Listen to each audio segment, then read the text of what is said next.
right, guys, we are here at Threat Dynamics, going to do the first magazine review of the Canik TP9 SF. Let's go ahead and open this bad boy up.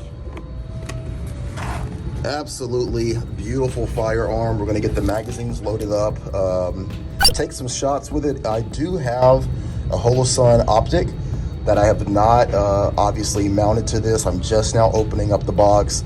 We're gonna get a couple of rounds at 5 yards just to kind of see how the trigger feels, get my first impression of the firearm itself, and then we'll come back out in a couple days once I have the optic on it and do some draw from the waistband and just kind of see how everything feels. All right, let's go. Pretty much the outline. I brought the wrong book though. Damn. I hate when I do that. Good. NightOutHipHop.com. Yeah.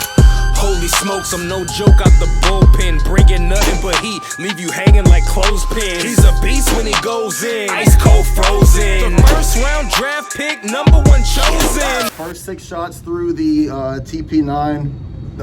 Noticeable difference in terms of the wall. It's almost non-existent. Very smooth trigger, very little recoil, if any.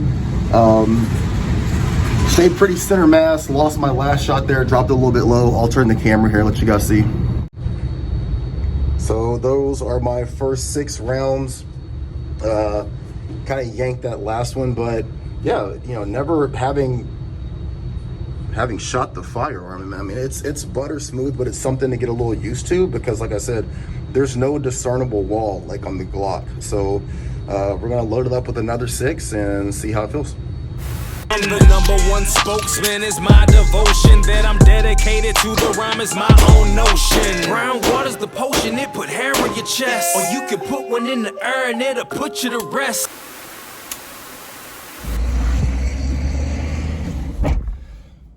Whew. All right, guys, so first impressions of shooting the TP-SF. #1, you know, you always hear with Caniks about the trigger. Guys, that trigger is like, it's like cutting through butter. It is so smooth.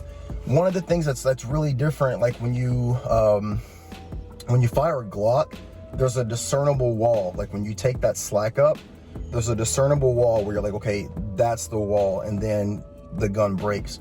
With the TP9 SF, like there's none of that. Like it's just like going straight through, which once I let myself get comfortable shooting, I actually was shooting a lot better. I consider myself a novice shooter. Like I'm still very new to shooting firearms. But I felt like I shot better with the Canik because with the Glock, you hit that like discernible wall, and then you have a tendency, depending on your finger placement, to maybe let the barrel or the muzzle rather, like kind of pull to the left. And then if you anticipate, you dip down. And with that being such a smooth trigger, it's almost like there's no time for that. Like it just moves right through. It's like punching through air. So once I just kind of like felt comfortable with my sight alignment, and I'm not running the optic on it right now.